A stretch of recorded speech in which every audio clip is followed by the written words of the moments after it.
guess looking back on it, I wasn't loving it. We drifted apart. We just lost touch. I remember that you was a good friend. What I'd have to do is reunite with my childhood sweetheart. Like 41 years ago. 10 years. 8 years. The timing just wasn't right. I want to find her because I lost her. Does he know that I'm single? I wonder if he's going to be tall, I wonder if he's going to be short. I hope he doesn't have a beer belly. I am extremely nervous. Oh my God.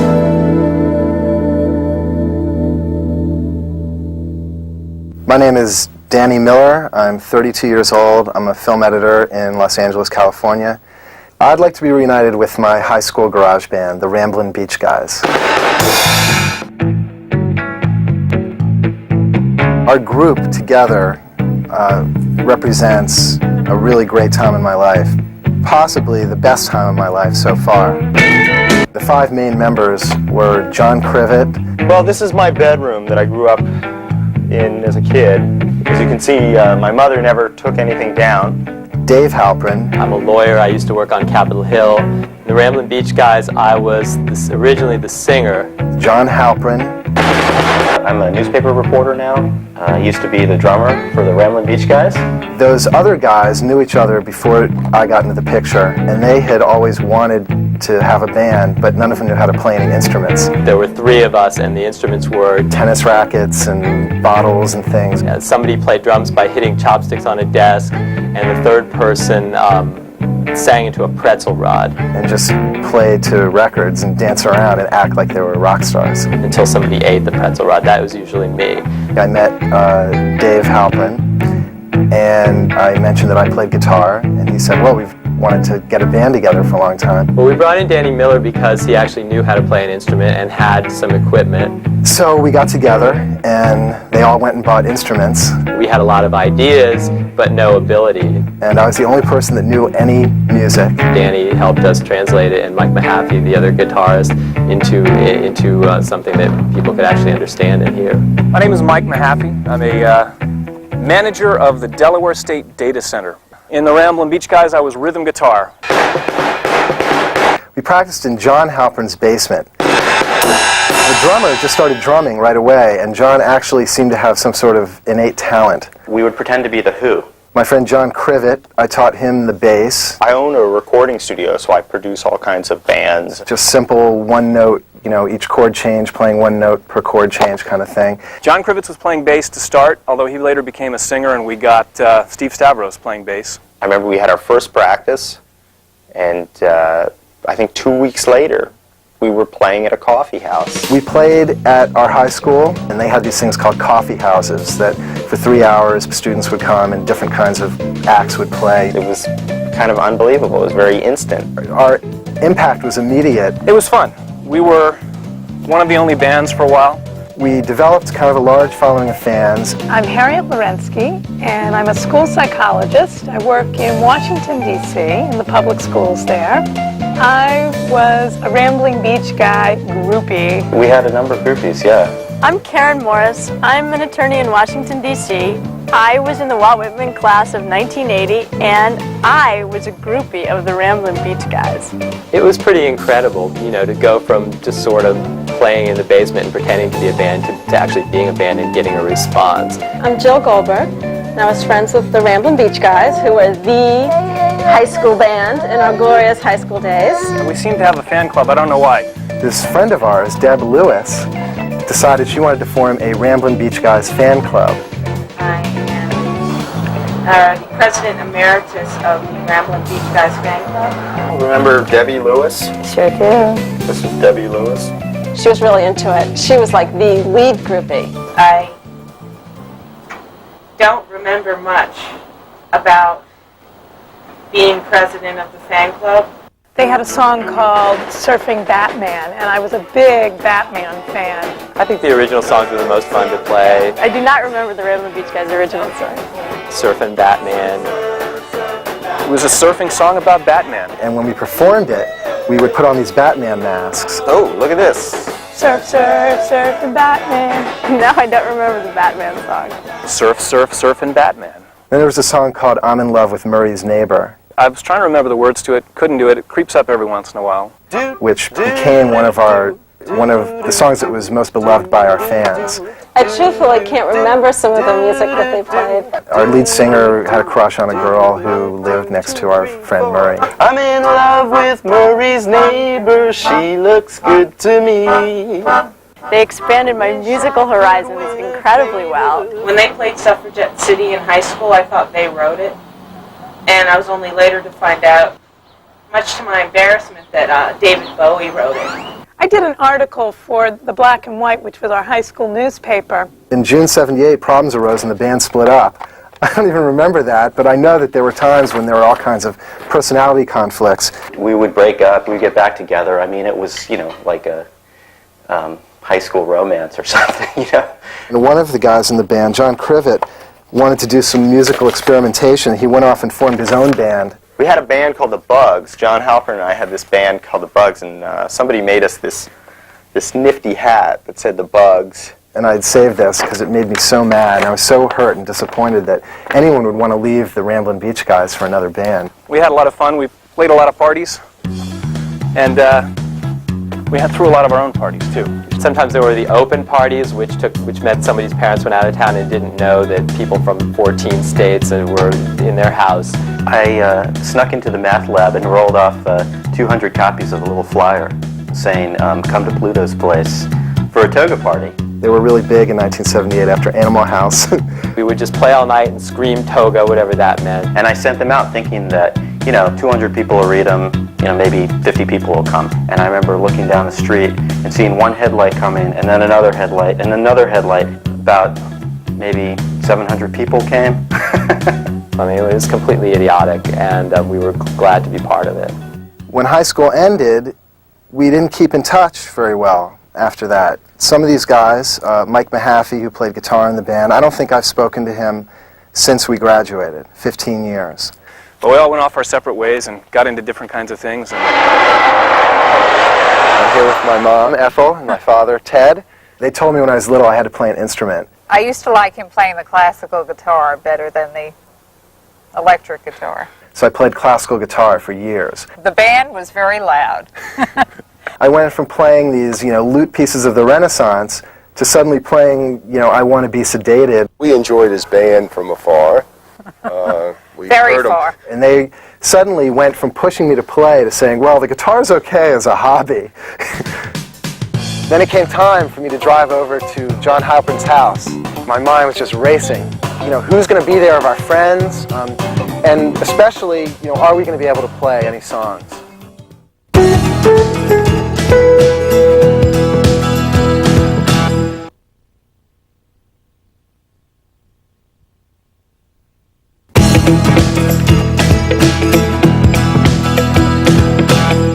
Here I am, I'm in John Halpern's mom's house. I'm a little nervous, but I'm very excited about seeing these guys. I think I'm just going to be really worried about whether I can play Surfin' Batman or not. Oh my God, Danny! I just went up and hugged him. And, you know, we never hugged each other when we saw each other back in high school. You look exactly the same! So it was just a very natural response. There you go. I brought the book you've been looking for. Oh, right. As each of the guys came down the steps. Hey, it was Mike! just an incredible. Hey, Very emotional. And a lot of positive energy. How are you? Great to see Hey, He's telling us all his hair. It's fair. what? Excited to see all you guys. Oh yeah. It's funny how we all turned and looked at the equipment and weren't quite sure about what to do with it. I don't think so. Make it. What do we do here? Well, it's easy to play an instrument, but it's hard to remember So I which chords wouldn't plug know into the what. first thing about what I'm supposed to do right now. Well, Did you bring your amp? No. We don't have enough plugs, do we? That's a bass amp? Do you guys have any extension cords? Okay, kids. All right. When we were finally there all together, instruments strapped on, the hum of the amplifiers, it was very familiar to me. Andy, do you remember the song? Do you remember how it goes? I remember the sequence. David, do you know kind of the way it goes? Yeah. So everyone watch David, where it comes. Don't add it up too much, okay? Oh man, keep it straight. That's right. Keep it straight. Murray's Neighbor, 1980. It It was a little ragged at first, everybody getting their fingers where they should be. But we very quickly got it back.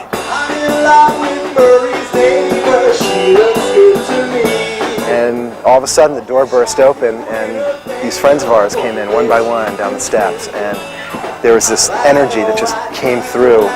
We didn't know exactly who, or we didn't know anyone of our friends who was going to come down. We didn't know who it was going to be. All of a sudden Joan came down and she came down the steps, and I immediately dropped my guitar pick.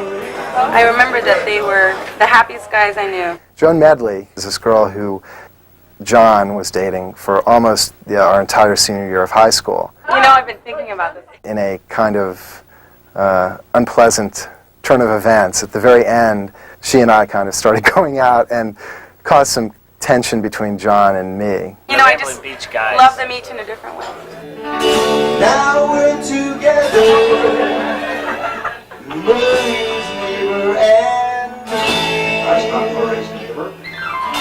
I kind of mused later about it as being sort of a classic, rock and roll situation, kind of like,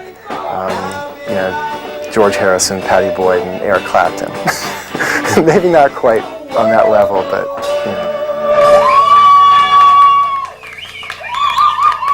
In all these years, I wondered, am I ever going to perform with people?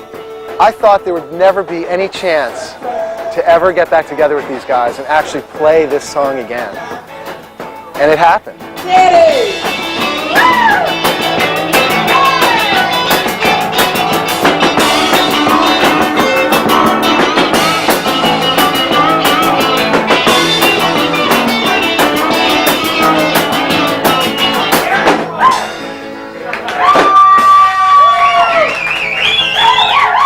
This would never have happened without these other guys. As life goes on, the good times don't come as easy as they do earlier. I've seen you before. The best thing that will come out of this is that we'll be able to stay in touch, that we'll never be out of touch like we were before. John Krivitz said something that was very, very funny when he said that Danny Miller's rock and roll dream came true. I have to say that last night, my rock and roll dream really did come true.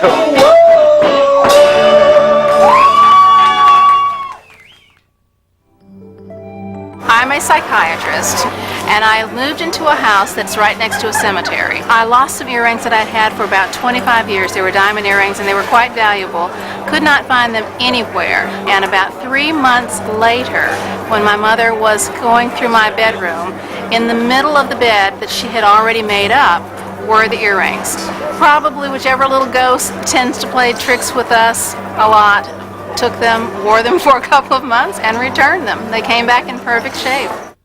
If I would have got to meet her, I might have married her. I mean, that's how we did get to know one another through the letters.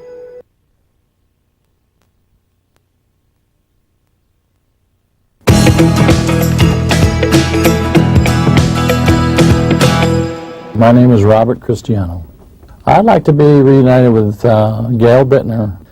She was a pen pal of mine when I was in the service, and I never got to meet her, and I'd like to meet her. I'm Gail Shirley, and we're in Cleveland Heights, which is a suburb of Cleveland, Ohio, and I'm getting ready to fix dinner. I'm the director of liturgy and music for a Catholic church in the area. My name is Trudy, and we're here in our home in Altaloma, California, and Bob and I have been married 21 years. Excuse me. Hasn't it been? It's going on 23.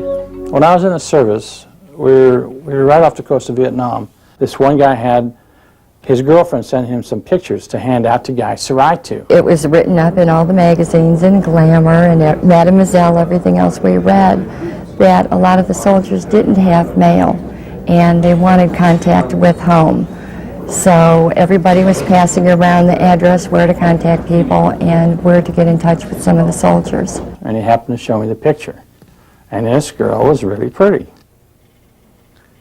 And that's her picture. I had always wanted to meet her. I mean, because every now and then you think back and you go, well, what's going on? And then you go, well, I wish I'd have met this lady. So Bob saved all of my letters in a shoebox.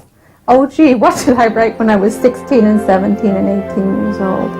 Don't say, you sure wish we'll meet, because if you don't get up here, I'll drag you by the seat of your pants. Anyhow, I just might surprise you with a little visit. So don't fall in love or anything for a while. At least wait until we get to meet.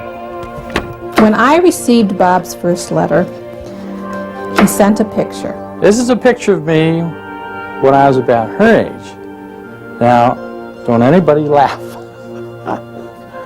If I would have got to meet her, I might have married her. I mean, that's how we did get to know one another through the letters, you know. So and we hit it off on the phone, we hit it off through the mail, and it was just one of those things. And he was just interesting. He just, you know, I know that his letters were fun to get. When I got home out of the service, and I was able to call her up and talk to her on the phone, there was really no difference between what she wrote in her letters and the way she responded to anything I said over the phone. We had several phone calls together, and I had at that time wanted to fly out to California. If I could have got a hold of a ticket, and if I would have flown out there, we probably would have been an item. Yeah, it would have progressed farther than, you know, letter writing, that's for sure. I think a good place for us to finally meet would be out here. The reason is that she may not have ever been out here before, and if she doesn't remember me, she just might come for the plane ride. I think that having Bob come over to my home, to our home, is the most genuine thing that you could do. I'm going, well, I get a free ride to Cleveland, which is really super, and then I don't have the slightest idea what I'm going to tell her at all. I don't even know if I should give her a hug. I don't know, you know. Might give her a hug and then have to hug the husband, so I don't know. Yeah, a lot of my friends have said, you're going to go let him see a girl that he wrote when he was in the service, and I've always been real confident with our relationship, and he's so excited about it. And I'm just real excited and happy to meet him. I can't wait to give him a hug. Flew out of Ontario, watch is all off, because there's 3 hours difference. I want to sleep, but you can't. Then when I did, it was time to get up. Talk about being conscious of how you walk. I just didn't know what I was going to say. I thought, well, here we go, gang. This is it. And you know, you wonder if people are going to be disappointed. You know, I didn't want anybody to be disappointed. I knew I wasn't going to be. I didn't care what happened. Hi. Welcome, welcome.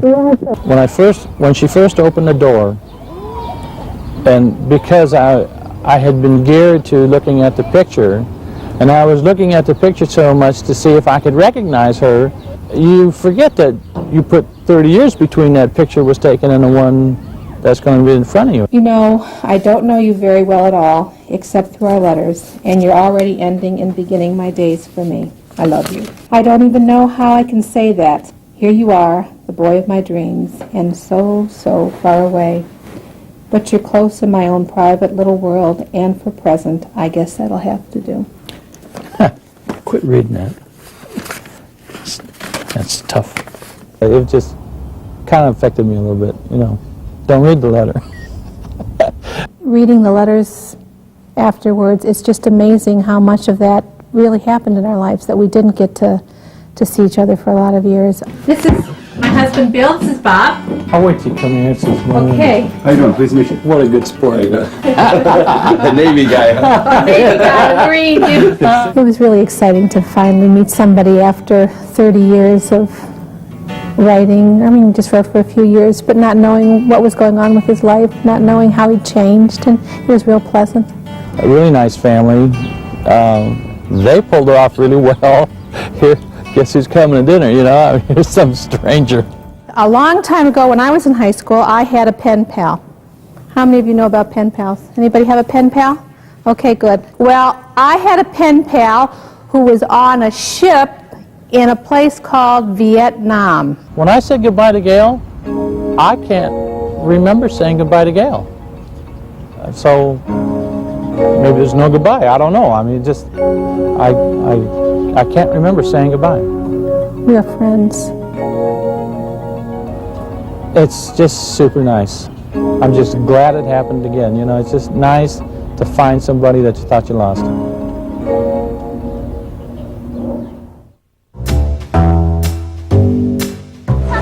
This was Jonathan's first flight ever. And because of flying standby, I had the suspicion that our luggage would not be there. This was Jonathan's first time to pick up his own luggage, and he saw the other people doing it, and he kept on wanting to be able to pull his luggage off the rack. Do you know where my luggage is? Well, which flight were you on? I try to put a lot of responsibility on the children and let them have a little bit of freedom. We transferred from 1579. And then they put you on the other flight? Is that what happened? They like to be a part of things that are going on. When the flight gets here that he was originally on, get his bags off and we'll send him out to him. Jonathan was so worried about my skis showing up. They might have to ship our luggage. Well, how will they get our luggage to us?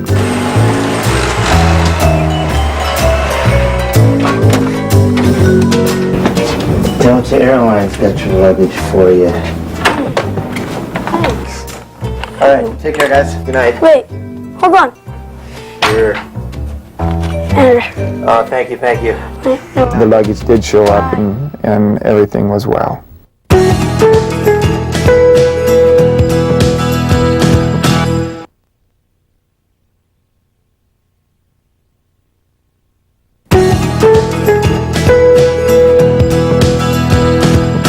The main members were John Crivet. Well, this is my bedroom. Dave Halprin. I'm a lawyer. John Halprin. I'm a newspaper reporter now. Rambling Beach Guys sounded good for a high school. The Batman song was really entertaining. When I was in high school, it was my dream also to be a singer or a dancer or an actress. Never even came into my mind to be a rock star. I never really had any aspirations to be any rock and roll star at all. Sometimes it can be maybe a little frustrating or disappointing to yourself knowing that you didn't pursue your initial goals. I'm sure they had a lot of pressure on them, but I think the most important thing was that they had fun doing it. There was a lot of energy and just happiness in the room at that time, like I'd imagine it would be after 15 years. It made me want to go out and find some of my old schoolmates.